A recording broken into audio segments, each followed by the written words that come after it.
যদি সত্যিকারের মুসলমান হন তাহলে 5টা মিনিট সময় দিয়ে ভিডিওটি পুরোটা দেখুন। আর যদি ভাবেন নিজে ভালো আছি, মুসলমান বাঁচল কি মরল তাতে আমার কিছু যায় আসে না, তাহলে ভিডিও থেকে বেরিয়ে যান। একটা সময় ছিল যখন 313 জন মুসলমান মিলে বিশ্ব কাঁপিয়েছিল, আর আজ 200 কোটি হওয়ার পরেও আমরা মুসলমানরা সব জায়গায় মার খাচ্ছি এবং বঞ্চিত হচ্ছি। কেন, কি কারণে জানেন? কোথায় গেল সেই আমাদের ঈমান? আমি 3টে পয়েন্ট আপনাদেরকে বলবো। 3টে পয়েন্ট বুঝতে পারবেন কেন মুসলমানরা সব জায়গায় লাঞ্ছিত বঞ্চিত হচ্ছে বা মার খাচ্ছে কেন। পয়েন্ট 1, গৌরবের ইতিহাস।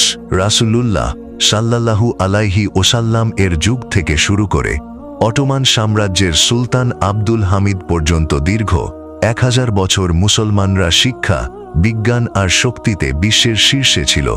তখন 313 জন মিলেও হাজার হাজার শত্রুকে পরাজিত করত। কারণ তখন আমাদের হৃদয়ে ছিল আল্লাহর ভয় আর অটুট ঈমান। আমরা তখন এক ছিলাম, শিয়া সুন্নিতে বিভক্ত ছিলাম না। তো আজ কি হয়েছে? আজ আমরা 200 কোটিরও বেশি, তবুও আমরা অসহায়। সংস্কৃতি হারানো, ইহুদি ও ইউরোপীয় কালচার আমাদের গ্রাস করে নিয়েছে। তারা বলেছিল তারা আমাদের শিকড় থেকে আলাদা করবে, আজ তাই হয়েছে। আমরা ক্লাবে যাচ্ছি, ডিজে বাজাচ্ছি, মদ্যপানে মত্ত হচ্ছি, মসজিদ থেকে দূরত্ব। আমাদের কপালে আজ সিজদার চিহ্ন নেই। আমরা নামাজ ত্যাগ করেছি, রোজা ছেড়েছি। বিভাজন, আমরা আজ শিয়া সুন্নিয়ার নানা ফেরকায় ভাগ হয়ে নিজেদের মধ্যেই লড়াই করছি, নিজেদের ভাইয়ের রক্ত ঝরাচ্ছি। ইহুদিরা বলেছিল সুলতান আব্দুল হামিদকে তোমরা গর্ব করো না, তোমাদের ঈমানকে নিয়ে তোমাদের ঈমান আমরা নষ্ট করব। তারা কিন্তু সেটা করতে পেরেছে, কিন্তু ইহুদিরা নিজেদের কালচার ভুলে যায়নি। আমরা মুসলমান, আমরা বিশ্ব নবী হযরত মুহাম্মদ সাল্লাল্লাহু আলাইহি ওয়াসাল্লামের উম্মতি হওয়ার পরেও আমরা ভুলে গেছি আমরা মুসলমান। আমাদের এই পরিবর্তন দেখে যখন আমার নবী, আপনার নবী হযরত মুহাম্মদ সাল্লাল্লাহু আলাইহি ওয়াসাল্লাম যখন দেখেন, তখন তিনি কতটা কষ্ট পান বলুন তো। আমরা মুসলমান হয়ে আমরা কি চাইব? আমাদের নবী আমাদের জন্য কষ্ট পাক। ইয়াহুদি নাসারাদের তৈরি করা মোবাইল আর টিভিতে আমরা মগ্ন হয়েছি ঠিকই, কিন্তু তাদের মতো প্রযুক্তি বা শিক্ষা আমরা শিখিনি।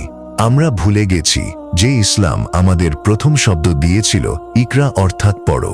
হে মুসলিম উম্মাহ, এখনো সময় আছে, শুধরে যান। আমাদের আবার মসজিদে ফিরতে হবে, কপালে সিজদার নূর আনতে হবে, আমাদের ঈমান মজবুত করতে হবে। যেদিন আমরা আবার নামাজ কায়েম করব, একজোট হব এবং আধুনিক শিক্ষা ও প্রযুক্তিতে নিজেদের সেরা প্রমাণ করব, সেদিন ইনশাআল্লাহ আমরা আবার হারানো সম্মান ফিরে পাব।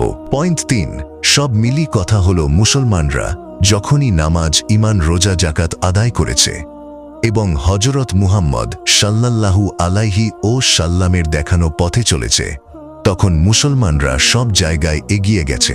তাই আমাদের সেই জিনিসগুলো আবার ফিরিয়ে আনতে হবে। আমাদেরকে এক হতে হবে, আমাদেরকে আবার রোজা, ঈমান, যাকাত, নামাজ কাম করতে হবে। তাহলেই আমরা আমাদের জায়গাটা আবার ফিরে পাব। চলুন আমরা আমিন বলি। সামনে রোজা, এই মাস থেকেই আমরা নিজেদের মধ্যে পরিবর্তন আনার চেষ্টা করব। আসসালামু আলাইকুম। ভালো